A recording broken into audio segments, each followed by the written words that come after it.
말씀은 시편 62편입니다.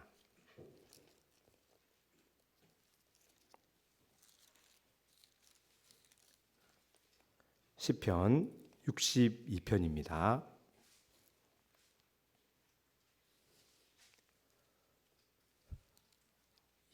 다 찾으신 줄 알고 한 절씩 교독하시겠습니다.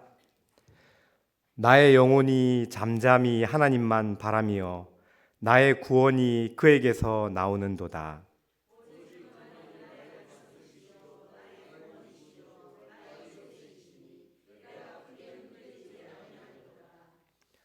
넘어지는 담과 흔들리는 울타리 같이 사람을 죽이려고 너희가 일제히 공격하기를 언제까지 하려느냐?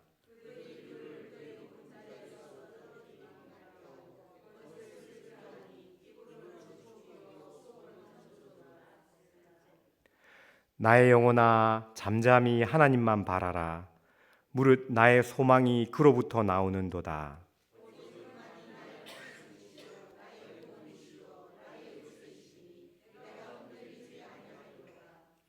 나의 구원과 영광이 하나님께 있으며 내 힘의 반석과 피난처도 하나님께 있도다.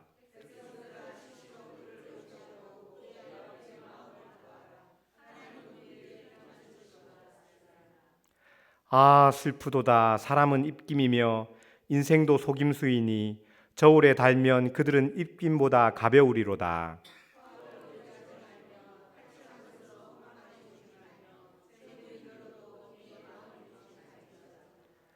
하나님이 한두 번 하신 말씀을 내가 들었나니 권능은 하나님께 속하였다 하셨도다. 인자.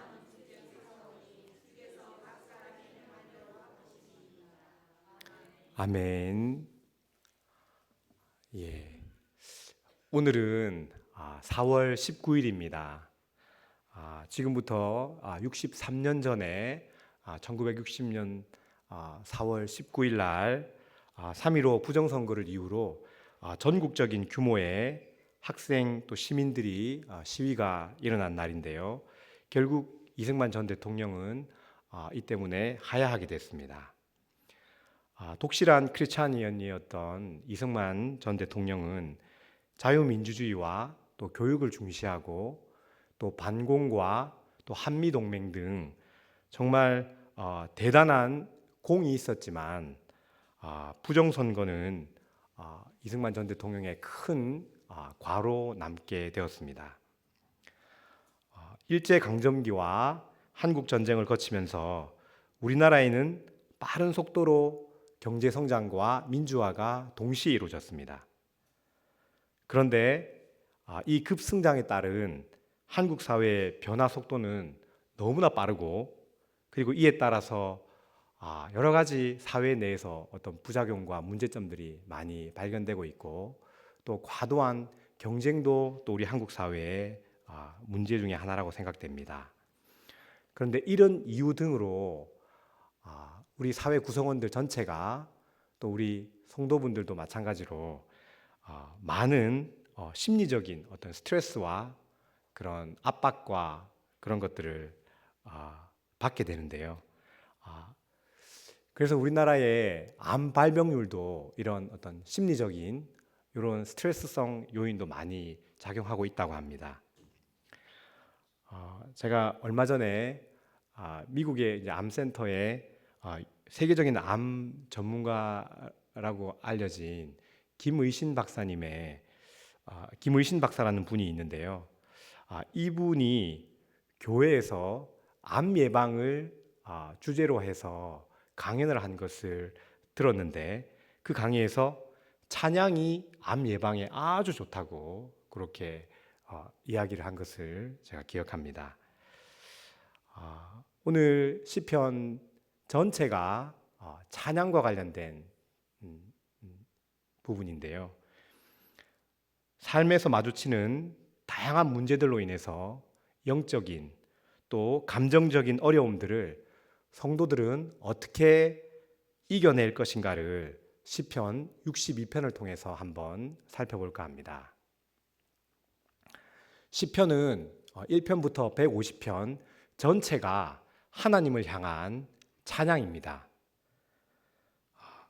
다른 말씀들은 하나님께서 이렇게 사람에게 내려주신 말씀이라면 시편은 사람들이 하나님을 향해서 올려드리는 찬양입니다. 그러기에 여러 환경 속에서 인간의 다양한 감정들이 잘 드러나고 있습니다. 시편은 특히 공적 예배에서, 이런 공적인 예배에서 찬양집으로 사용되었다고 합니다. 그러니까 찬송가입니다. 시편이 1편부터 150편까지 사실은 찬송가로 쓰였다고 합니다. 그 중에서 시편 150편 이 중에서 무려 딱 절반 75편을 다윗이 기록하였습니다. 나머지는 모세나 또 다른 여러 사람들이 기록했는데 절반을 다윗이 기록하였습니다. 사무엘하 23장 1절에 보면요, 다윗이 자신을 세 가지로 소개하고 있습니다. 하나가 높이 세워진 자, 원래는 양치기 하는 별볼일 없는, 그것도 아들만 8인 그 막내 아들 별볼일 없는 자였는데 하나님께서 이런 자기를 왕으로 세워주셨기 때문에 자신을 높이 세워진 자라고 이야기하고 있습니다. 그리고 야곱의 하나님께 기름 부음 받은 자라고 자기를 소개하고 있습니다. 그리고 마지막으로 무엇을 소개하고 있냐면요, 이스라엘의 노래 잘하는 자, 이렇게 자기를 이야기하고 있습니다. 다윗은 스스로를 이스라엘에서 노래를 잘하는 자로 여기고 있었습니다. 다윗이 아마 양을 치면서, 소년 시절에 양을 치면서 아마 많은 찬양을 하나님께 올려드렸을 겁니다. 혼자 곰과 이리와 마주치면서 자기를 도와주신 하나님을 찬양하고, 그리고 또 그 양들을 돌보면서 느끼는 여러 가지 생각들, 감정들, 또 자연 환경들을 보면서 하나님을 찬양했을 것이고, 그리고 역대상 25장에는 왕이 되어서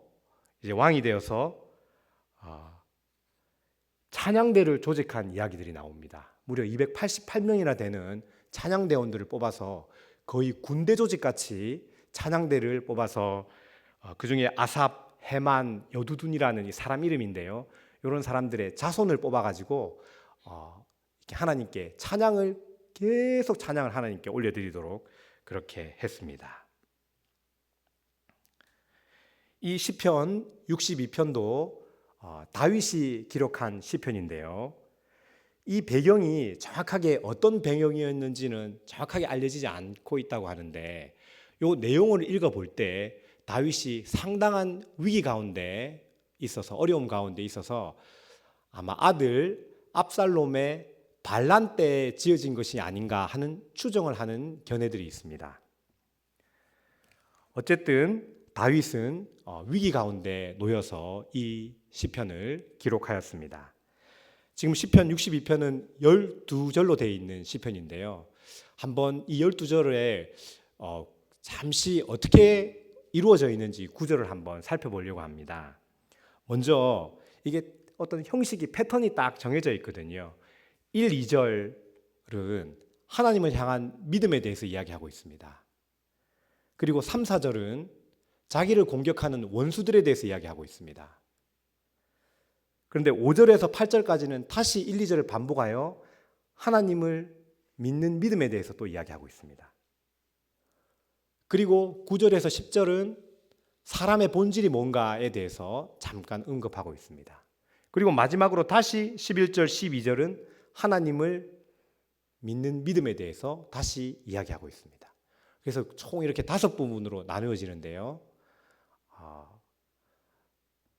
하나님을 믿는 믿음에 대해서 이야기하고, 또 자기를 대적하는 원수들이 지금 어떻게 하고 있는지를 이야기하고, 다시 하나님을 믿는 믿음이 어떠한지를 또 이야기하고, 이번에는 사람의 본질이 뭔지에 대해서 이야기를 하고, 마지막으로 다시 하나님을 믿는 믿음에 대해서 이야기를 하고 있습니다. 그 중에서도 중간 부분 5절에서 8절이 이 시의 전체적인 주제이면서 가장 핵심입니다. 5절에서 8절까지가 예, 이제 본문을 조금씩 살펴보면서 말씀을 나누도록 하겠습니다. 저희 1, 2절을 한번 같이 읽어보겠습니다. 나의 영혼이 잠잠히 하나님만 바라며 나의 구원이 그에게서 나오는도다. 오직 그만이 나의 반석이시요 나의 구원이시요 나의 요새이시니 내가 크게 흔들리지 아니하리로다. 아멘. 이 구절에서 이렇게 좀 와닿는 부분들이 아마 있으실 텐데요. 저는 제가 읽으면서 저는 많이 와닿는 부분이 잠잠이었고 그리고 하나님만이었습니다.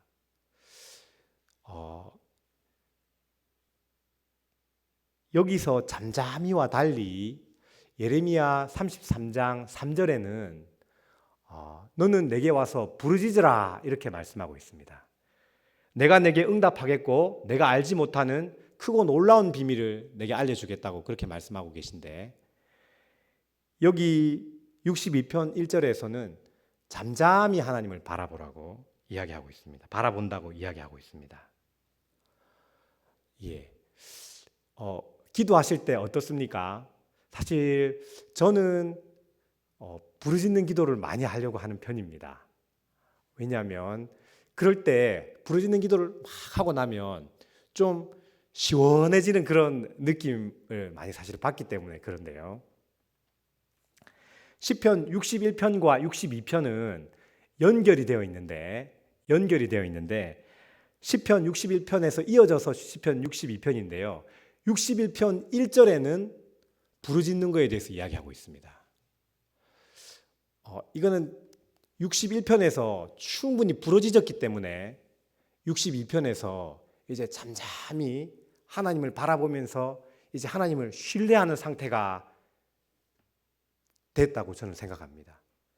왜냐하면 저도 막 이렇게 부르짖고 나서 뭔가 시원한 그런 게 정말 때로는 강한 임재도 있을 때도 있지만 이렇게 막 부르짖고 나면 이제 잠잠히 하나님을 이제 바라보면서 이렇게 고요하게 잠잠히 바라볼 수 있는 그런 이제 상태가 되니까 그렇습니다. 그래서 부르짖는 기도도 필요하고 잠잠히 주님을 의지하고 신뢰하며 바라보는 그 기도도 필요합니다. 부르짖는 기도로 영적인 혹은 감정적인 이런 부분들을 좀 많이 정화하고 난 뒤에 좀 더 이렇게 잠잠한 가운데 영혼이 이렇게 주님 안에서의 평안을 누릴 수 있는 것 같습니다. 그리고 이제 2절에는 하나님에 대해서 하나님은 반석, 구원, 요새 이렇게 이야기하고 있는데요. 사실은 하나님 같은 의미입니다. 반석, 요새, 피난처, 산성 모두 같은 말로 하나님이 안전하게 피할 수 있는 곳이라는 그런 의미입니다. 이제 1, 2절을 마치고 3, 4절로 잠깐 넘어가 보면요. 3, 4절은 다윗을 대적하는 자들에 대한 내용입니다. 여기 보시면 넘어지는 담과 흔들리는 울타리 같이 이렇게 되어 있는데, 이 넘어지는 담과 흔들리는 울타리 같이를 이게 다윗을 표현하는 것일 수도 있고 다윗 자신을 가리키는 것일 수도 있습니다. 왜냐하면 2절에 크게 흔들리지 아니하리로다 하지 않습니까? 그래서 나는 좀 흔들리는데, 그래서 넘어지는 담과 흔들리는 울타리 같이 나는 연약해서 넘어질 수 있는데 이런 나를 너희들은 죽이려고 하느냐, 이런 이해도 가능하고요. 또 하나는 그 나를 공격하는 원수들이 정말 왜 담이 이렇게 앞으로 확 넘어지는 것처럼, 또 울타리가 흔들리는 울타리가 이렇게 넘어지는 것처럼 나를 덮치는 거죠. 그렇게 나를 공격하려느냐, 그렇게 해석해도 됩니다. 왜냐하면 이게 주어가 따로 없기 때문에 두 가지로 다 어쨌든 가능하다고 합니다. 그래서 다윗에게서, 다윗의 그 높은 자리에서 다윗이 가진 어떤 영광, 위엄 이런 것들로부터 자꾸 떨어뜨리기를 꾀하고, 또 거짓으로 대하기에 말과 행동이 이렇게 다르게 다윗을 공격하고 있습니다. 이렇게 축복을 하는 것 같은데 실제로 행하는 것은 자기를 이렇게 넘어뜨리려고 하는 그런 대적들의 모습을 이야기하고 있습니다. 근데 여기서 원수는 그냥 단지 이렇게 미워하는 대상 정도의 차원이 아니라 나를 죽이려고 작정하고 달려드는 그런 자들이 바로 원수들입니다. 여기서 볼 때 영적인 전쟁의 면에서 이 대적자들이 어떤 살인, 미움, 거짓으로 이렇게 행하는데 사탄의 특징과도 바로 연결이 되겠습니다. 사탄이 처음부터 살인한 자요, 거짓의 압이라고 말씀하고 있기 때문에 그렇습니다. 여기 셀라라고 된 부분은 사실은 이제 정확한 의미를 알 수 없는 음악 용어인데요. 그냥 더 이렇게 노래이기 때문에 소리를 더 크게 뭐 그런 또 팔을 혹은 들고 뭐 그런 의미도 있을 수 있다고 하는데 정확한 의미는 모르는 그냥 추임새로 생각하시면 되겠습니다. 5절부터 8절까지가 이제 가장 이 시편 62편의 핵심입니다. 이 5, 6절은 1, 2절과 사실 내용이 똑같습니다. 똑같은데 차이가 딱 한 두어 가지 정도 중요한 차이가 있는데요. 하나는 5, 6절은 자기에게 명령합니다. 나의 영혼아 잠잠히 하나님만 바라라 하고 자기 자신에게, 자기의 영혼에게 명령합니다. 왜냐하면 이 3, 4절에 이 대적자들을 만났기 때문에 자기 영혼에게 외치는 겁니다. 하나님만 바라라. 이렇게 자기에게 말하는 겁니다. 또 2절에는 크게 흔들리지 아니하리로라 했는데 여기 5, 6절에는 크기가 빠졌습니다. 훨씬 더 이렇게 조금 더 성장한 모습을 보이고 있습니다.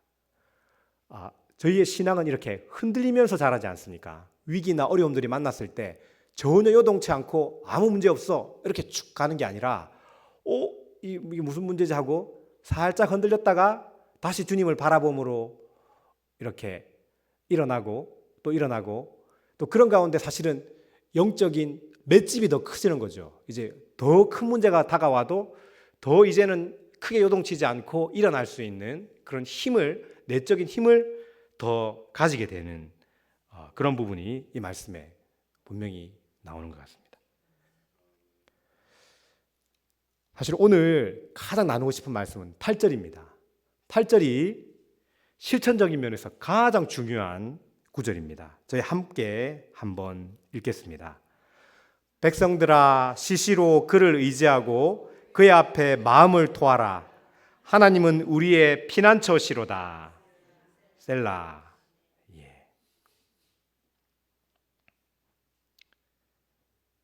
하나님을 항상 의지해라고 말하고 있고 또 하나님께 마음을 토해라 이렇게 이야기하고 있습니다.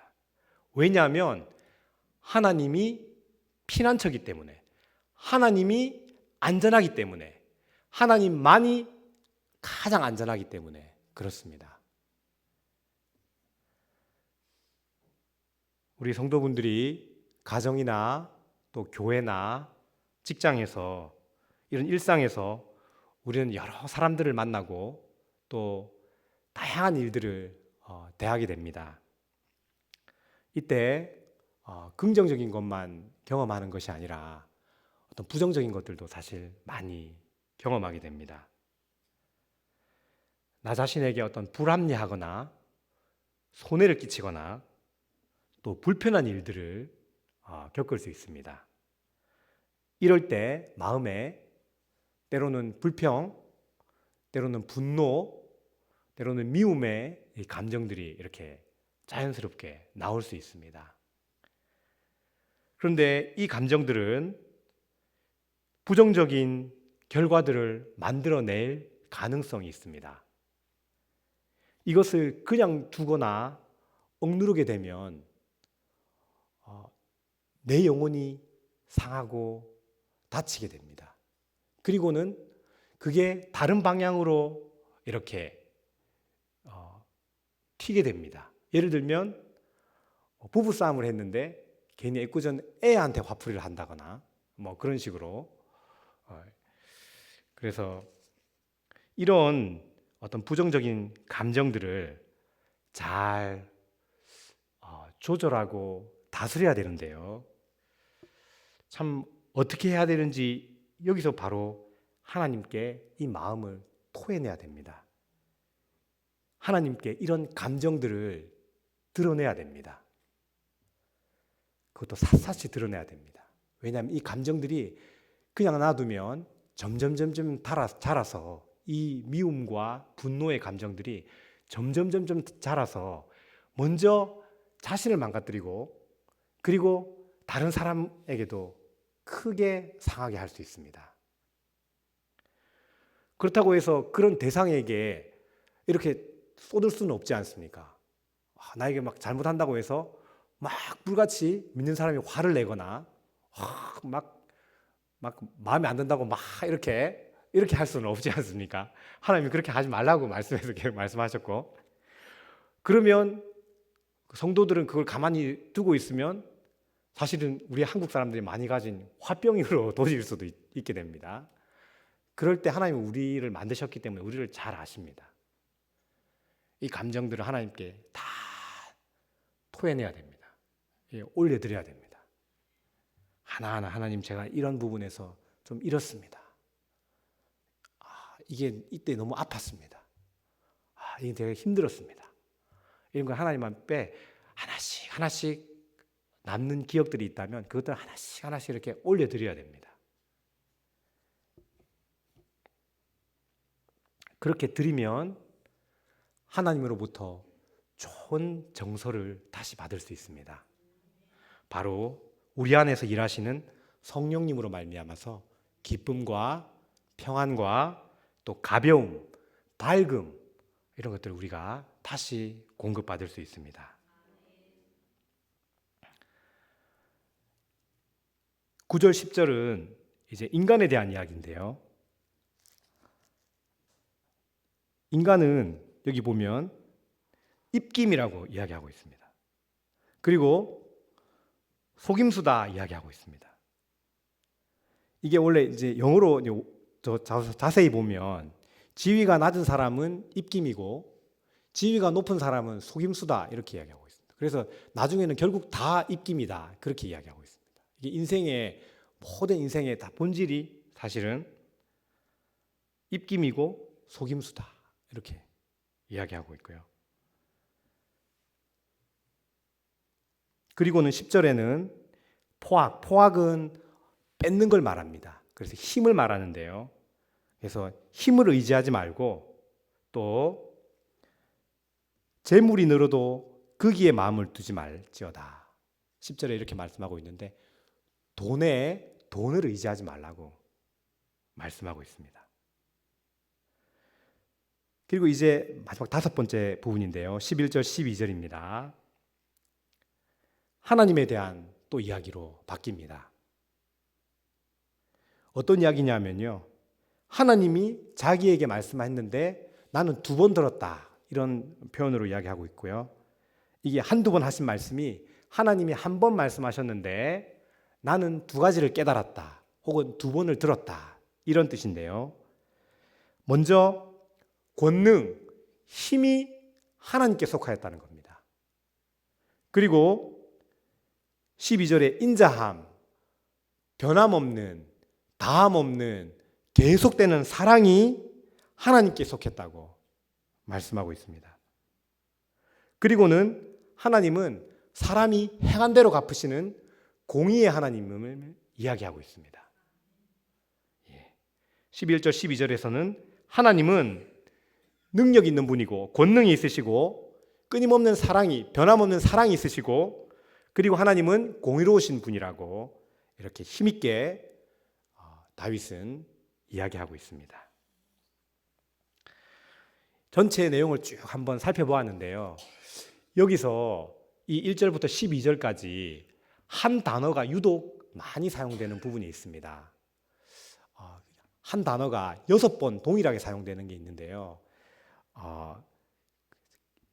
1절, 2절, 5절, 6절, 그리고 4절, 9절 이렇게 6번이 이용되는데 하나님에게만 1절, 2절, 5절, 6절이 4번 쓰였고 사람에게 2번 이렇게 쓰고 있습니다. 이게 뭐냐면 그냥 오직이라는 단어입니다. 오직이라는 단어인데요. 1절에 보시면 하나님만 돼 있지 않습니까? 이 만이 오직 하나님이란 뜻이니까 이게 한 번 쓰였고, 그리고 2절에도 그만이, 오직 그만이, 오직 하나님만이 또 한 번 더 쓰였고요. 그리고 5절, 6절에도 동일하게 하나님만, 오직 그만, 이렇게 4번 하나님에 대해서 이야기하고 있고, 그리고 2번 사람에 대해서 이야기하고 있는데요. 4절에 보시면 떨어뜨리기만 꾀하고, 사람은 떨어뜨리기만 꾀하고 4절에 그렇게 돼 있고, 그리고 9절에도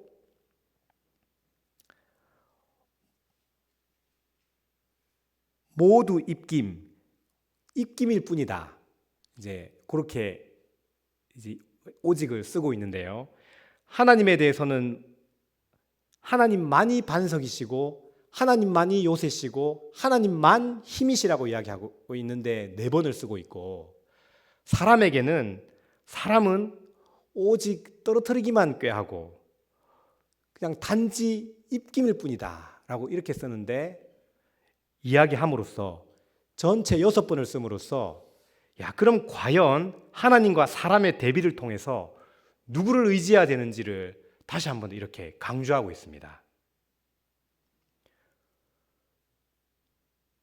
전체적으로 이렇게 1절부터 12절까지 한번 쭉 살펴보았는데요.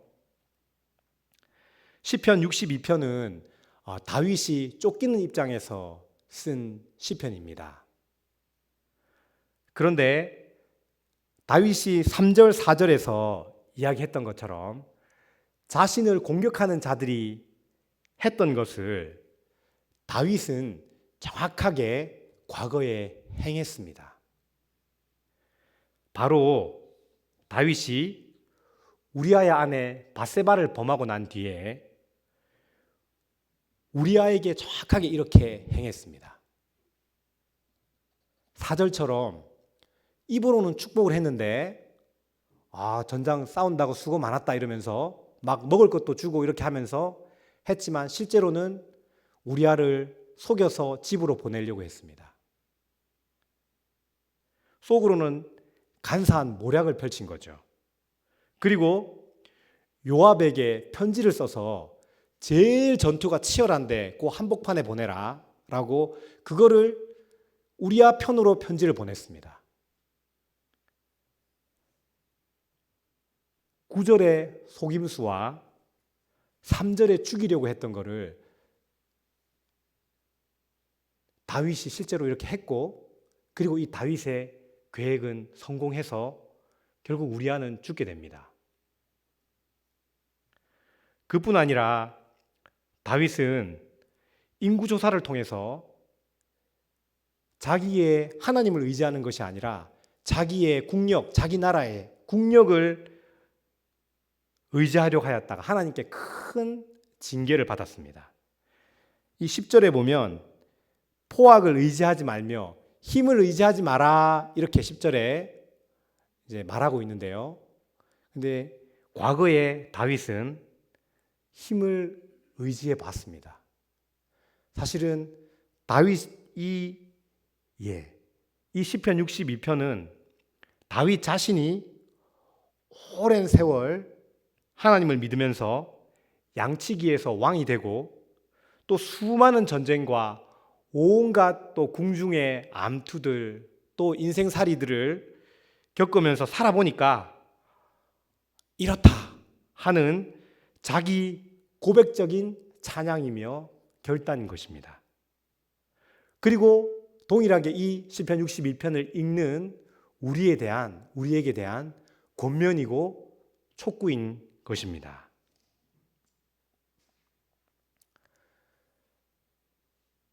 하나님을 의지하였을 때, 하나님만 바라보고 의지하였을 때 다윗은 하나님 마음에 합한 자로 정말 이스라엘 모든 백성에게 칭송받고 추앙받고 그리고 또 다윗이 어디로 가든지 하나님께서 전쟁에서 승리하게 하셨습니다.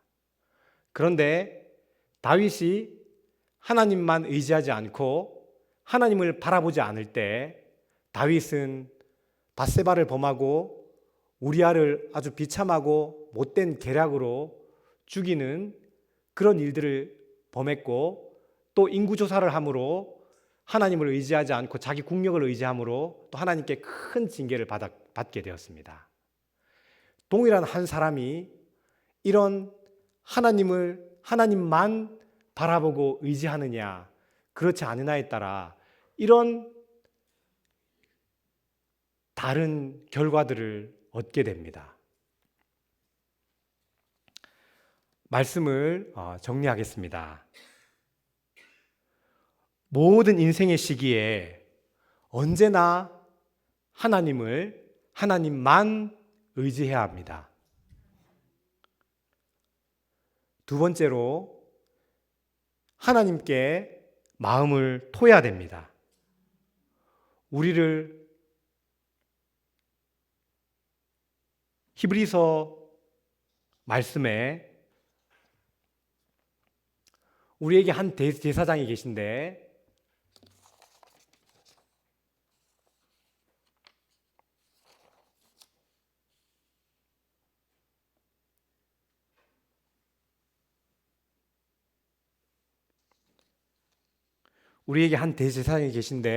그는 우리의 연약함을 동정하지 못할 자가 아니라고 말씀하고 있습니다.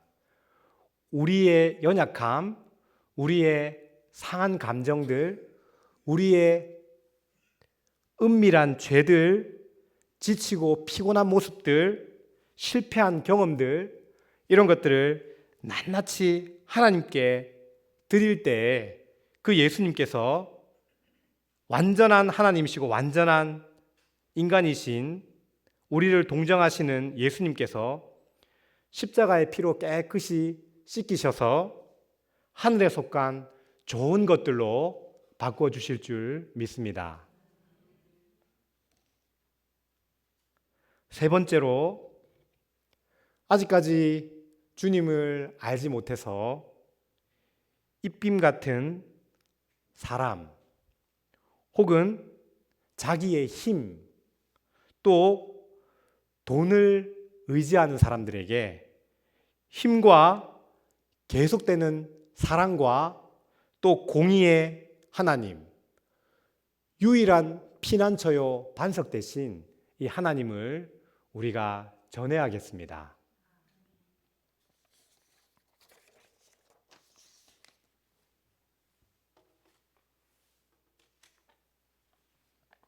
함께 찬양하시겠습니다.